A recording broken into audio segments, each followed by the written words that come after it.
এই দেখ না, মেজো ছেলে আমার এক্ষুনি চলে যাবে বলছে। বলছি তো মাপুইমা, জরুরি কাজ পড়ে গেছে, তাই যেতেই হবে। সে কি কথা, আজ এসে আজই চলে যেতে হবে? এ কেমন কথা? তা মেজদা, কাজটা যখন এত জরুরি, তো কাজটা সেরে দুদিন বাদে শান্তিতে এলেই তো ভালো হতো নাকি মেজদা?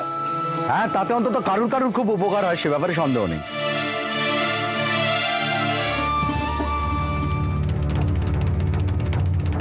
তাছাড়া সে আমার পরিবার,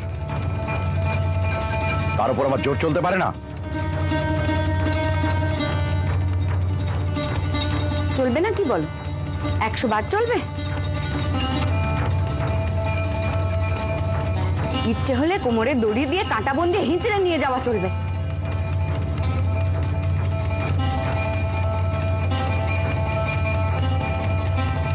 তা না হলে নিজেকে জাহির করবে কি করে? যাত্রার আয়োজন করুন মেজ ঠাকুর জামাই।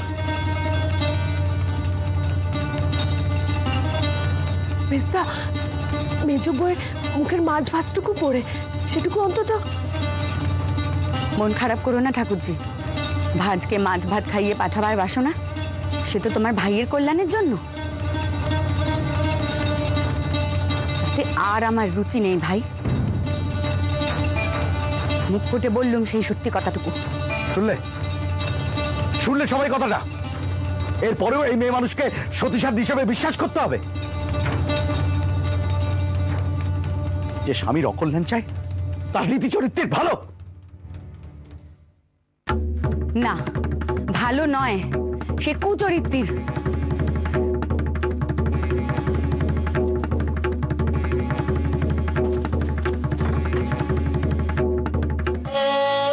মেজদা, যদি একটা উপকার করেন, বইগুলো কলকাতায় একজনকে দেবার কথা, তো আপনাকে পেয়ে গোছিয়ে দিচ্ছি, যদি নিয়ে যান। আমি আবার কাকে দিতে যাব? না না, আপনাকে যেতে হবে না, যখন আমি কলকাতায় যাব আমি নিয়ে যাব। আপনি শুধু নিয়ে গিয়ে ঘরে চৌকির নিচে খানিক জায়গা করে দিন।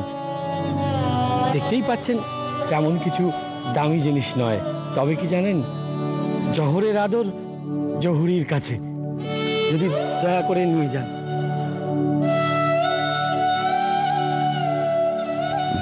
ঠিক আছে, ঠিক আছে।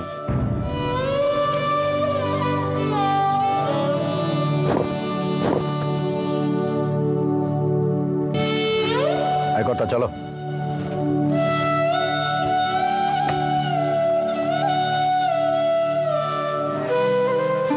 ওই যে গুচ্ছের কাগজ কাগজগুলো নিয়ে এলি, গিলবি ওগুলো?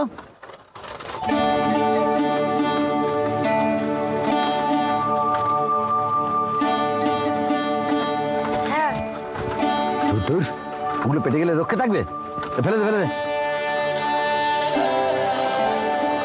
আমরা ওগুলো গাছ থেকে পেয়েছি। তাতে কি, একেবারে যেন অমূল্য নিধি।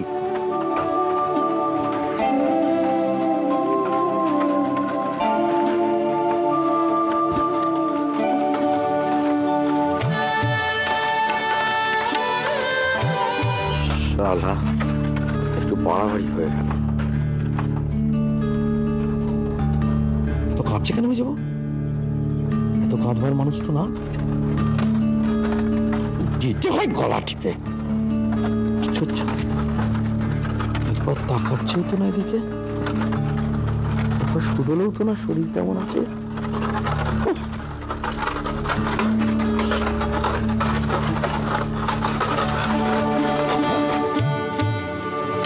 মাথাটা যা টিপ টিপ করছে, তাতে হাড়ের জন্য টেনে বার করে।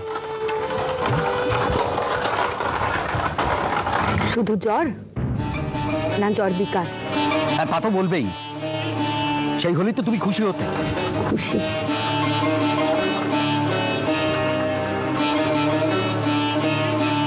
কে জানে, ও জিনিসের আশ্বাদ তো পেলুম না একাল অবধি।